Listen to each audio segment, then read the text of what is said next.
Hello, I'm David Kaplan. I'm a Titanic historian for about 50 years, and we're sitting here at the beautiful Grand Hotel on Mackinac Island, by the way, built in 1887. And I'm here to show tonight the table layups of the three classes of the Titanic dinners. And this would be the first class we'll start off with. First of all, we have the first class plate right here, and we have the forks on this side, and this is knives on that side with a spoon. This is set up for continental eating, which is standard all over the world, and of course the dessert used utensils at the top. The first course that had been served on the ship would have been an appetizer course. So we start off with an appetizer fork and knife. Yes, we do work from the outside in, just like we know today. So the appetizer knife and fork are here. After that course is done, then we move to the soup course, and there's the soup spoon right here. And after the soup course is finished, then we move to the fish course. And here's a fish knife and fish fork. Now, if you notice, the fish knife looks like a spatula, and the fish fork. Now, remember, most people in the world eat continental style. Let me explain what that is. Continental style is we set the table for continental, and continental means you pick up the knife in this hand and you keep it here, and the fork in this hand. Notice the tongs down because it goes into the mouth this way, and you cut and you eat. You cut and you eat. You do not trade the utensils. The other way of eating is the way the Americans eat, and some Canadians, called zigzag, where you cut, put the knife down, switch the fork to this hand, eat, and then it goes back to this hand. That's called zigzag because it's zigzagging between the two hands. So we set all our tables for continental eating. This spatula, you notice, is used for flaking the fish, and this is used for eating it. So if you had salmon, you flake the fish with this and you eat with this fork. Now we're ready for the main part of the meal. Now, on the Titanic's day, they would have an entree. Now that's a little confusing because people today think the entree is the main course. It isn't. Entree means enter, proceed, before. It's a small, tasty dish, maybe on a salad plate size setting, that would be put on the table, and it would keep the diners busy eating while the galley or the kitchen would get the main course ready, and that's called the removes or the relieves. Then we go ahead and use these again to use for the main course, which is the relieves or the removes. Once you finish that course, of course, these will now disappear. We'll move them over here. And now we're down to a sorbet or some kind of a palate cleanser, which they would serve. And that might be served with its own little spoon. So that would be placed here when this plate is now gone.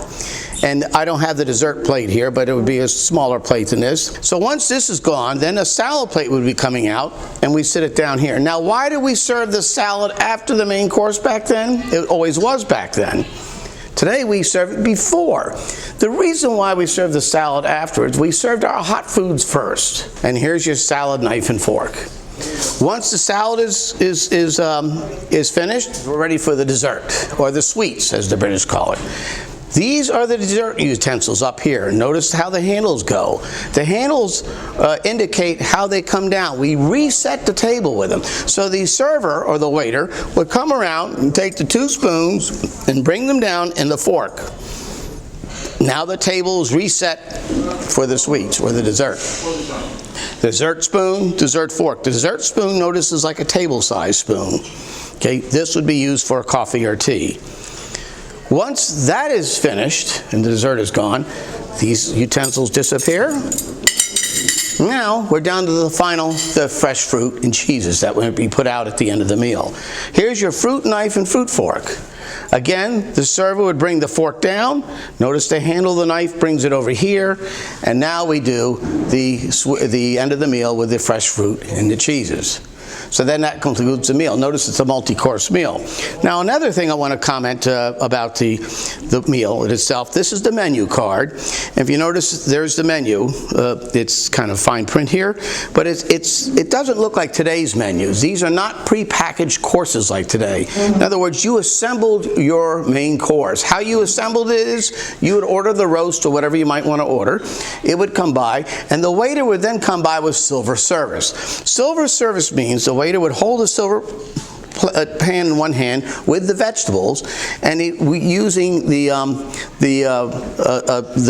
fork and the knife together, they would actually, it's called gear service when you use them together, they turn them into tongs, even though they're separate, like a tablespoon and fork, and they would serve you out of the pan, out of the silver tray. Then he would go away and he'd come by with another silver tray, maybe with potatoes in it, and you would request what you wanted, or he denied what you wanted. It was up to you, but it would be individually served to you at your place setting. That's called silver service. And the waiters would go to the area of the restaurant towards the back with the kitchen, and all the bain-maries were set up. They are like bowls that are put into hot water baths that keep the food rather warm. Okay, back then there was a whole line of them, maybe about a dozen of them. He would go back and fill his trays, come up and do the silver service at the table. So you assembled the plate you wanted to eat. Okay. You also notice this went in the order of what you would eat. So you start out with the appetizer, you end up with the fresh fruit and cheeses. So this is how you go. So you maneuvered your way through the menu. Today, when we go out to eat, we actually get the main course, but it comes with the sides. It's all prepackaged. So you get it, you don't have much of a choice. So there you do your own assembly of your food as you like it. Now you notice we have a lot of courses. I think there are like 11 courses. And they say, wow, how can you eat 11 courses? You know, the trick is they don't eat in the portions, the sizes that we do today, and it's spread out over several hours. On the Titanic or ocean liners at that time, we had no casinos to go to, no shows to go. Dinner was the event of the evening. It was a social get-together with people. So you had smaller portions spread over a longer time, and you left the dining room table not feeling overly full, but satisfied. That was the clue. So that's how it was done back then. And dinner would start at maybe at 6 o'clock, and you may not get out of the table till 9 o'clock. Wine glasses. Now, these would be actually different. These are all the same. They would be slightly different in the makeup that they have. There'd be wine, water. You put the water glass furthest away because everybody wants the wine first. This would be probably a white wine for maybe your fish course, and this would be the red wine or whatever you choose for the main, or the removes or the relieves, the main course. And of course your water glass is here. So it goes in that order, wine, water. Now if coffee is served and tea at the end, again that's brought over by the server and put down for you as you want it, depending on the diner's choice. So that's how we do a first class meal on the Titanic. Now we're going to go to the second class and show you how that's done. And you'll see that's still a nice setup. Okay, this is a second class setup. It's kind of typical for a second class meal. If you notice the table layout, it looks quite elegant still. It's considerably more than what you expect at even a fine dining restaurant today. Second class china, a lot of people like this. It's the blue pattern here. Still got the White Star logo. Again, it's generic. It's used among all second class dining on all White Star ships. And we have the table layout. Okay, on the second class menu, we start out with a soup. There's no appetizer. There's a soup spoon. So the soup bowl will be delivered, and here's the soup, and after that's done, this would disappear, so I'll move it over here. And then we get into, some people may elect to take the fish course, they may not. Remember, these menus are what you want, you pick, you assemble. And if you do get a fish course, they may bring the fish knife and fish fork by and put it down for you to use. If you remember, the fish knife and fish fork are these two utensils. Again, it looks like a spatula to flake the fish and eat it. And this second class menu would have haddock on it, just on this particular night. Then if you move down the menu, you're getting into the main course, so the relieves or the removes. So again, we use these two utensils, the knife and the fork. And if it's anything that's a steak, they would substitute this with a steak knife. So you see, we have the plate here. This is the main course plate. And when you're done with that, these two would be used, and then the plate would disappear. Now after that, we move to the salad. Salad is after the main course. Again, we serve our hot foods first. So the salad is cold, so it comes here. Here's your salad knife and fork. We'd use that for the salad. Once that's gone, I don't have a salad plate, but it'd be smaller than the dinner plate. And then this would be taken away with your plate. Now we're down to desserts or the sweets. Again, the waiter or server would bring this down, and it would set it up like this, and again, you're set for dessert. Here's a dessert spoon, is a fork. Many times you actually use them together. Would you, like if we had a big cake or so, you might, or with ice cream, you might want to scoop it with this and then eat with that. By the way, a new dish of the era was a combination of two types of foods we had already. In the 1890s to early 1900s, it spread to the ships. It's like apple pie a la mode. That's ice cream. A la mode means of the moment, and there's a whole story to that at a New York hotel, how it got the name. But that's where the ice cream is served with the apple pie. And of course, you would want to use both things. Maybe scoop the ice cream, and you could eat it with this, or if it's a cake, you could use this as a knife and eat it with a fork using the continental style eating.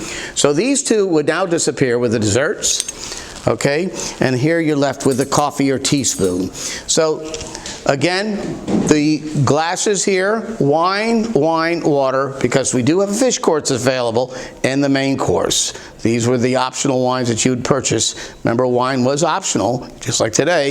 You have to pay extra for it. And there's the water. So second class here is what most people traveling would take, and middle class, I would say.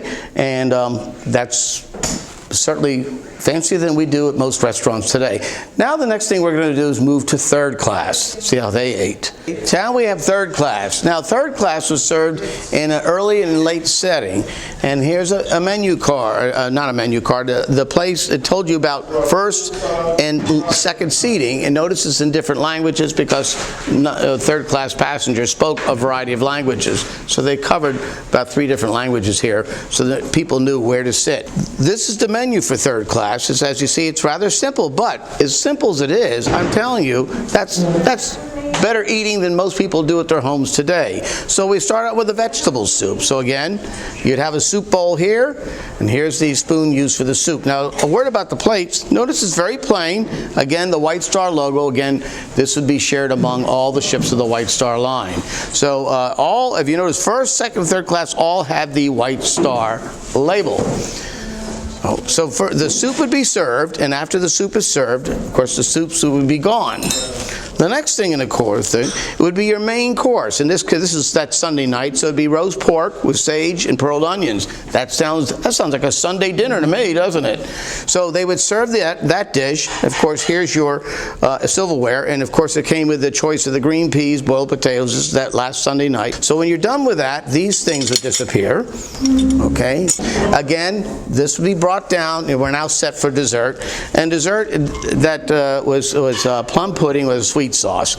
So here you use this, cut the cake, eat it with this, and that would take care of the dessert or the sweets. Once that's done, of course, there's no wine, but there is a little mug here for coffee, tea, or whatever other beverage they would take. Third class is rather simple, but that's how it was done, and they ate, I consider, pretty well on third class. Okay, so we've gone through all 3 courses, the 3 classes of the Titanic and how they had the meals served. A word about the kitchen. The kitchen was all electric. It was up to date. The stoves, everything was electric. They even had kind of a dishwasher. They had even an electric potato peeler. On the Olympic, which is the sister ship, the ships were getting so big, obviously the number of potatoes that they had to peel were getting astronomical. And to request the cooks to peel 40 tons of potatoes was a bit too much. They threatened to take strike off the Olympic because there's just too much to do. So on the Titanic, they installed an electric potato peeler. So I don't know about you, but I'm 100 years later and I'm still doing this with my handheld peeler, but they still, where's that invention? But they still do it on ships today. They still use an electric potato peeler, and it actually tumbles the potatoes around and takes the skin off. So the kitchen was very modern, and like I said, they had the bain-maries outside, and they would be able to scoop in their foods and do the silver service in the first class. Okay, we finished all 3 classes, so thank you for watching. I'm David Kaplan again, historian of the Titanic, and you've seen all 3 place settings, and I'd like to know what your comments are, what your favorite place settings are, what you will see unique about this, and would you like to see this come about again, perhaps? So remember one thing, I do want to add one more comment before we leave. Edwardian and Victorian people did not touch their food. They did not. They had a utensil for everything. Today, we're quite different. We have pizzas, subs, wraps, sandwiches. We're putting our hands and fingers all over our food, and now we're wondering why we're getting sick. They were very smart people back then, and they knew you shouldn't, at least in the upper class, we didn't touch our food. Okay, anything that you think that we ought to hear about? We'd love to hear from you. Add your comments, and what is your favorite place setting, favorite dish? Let us know. Thank you very much.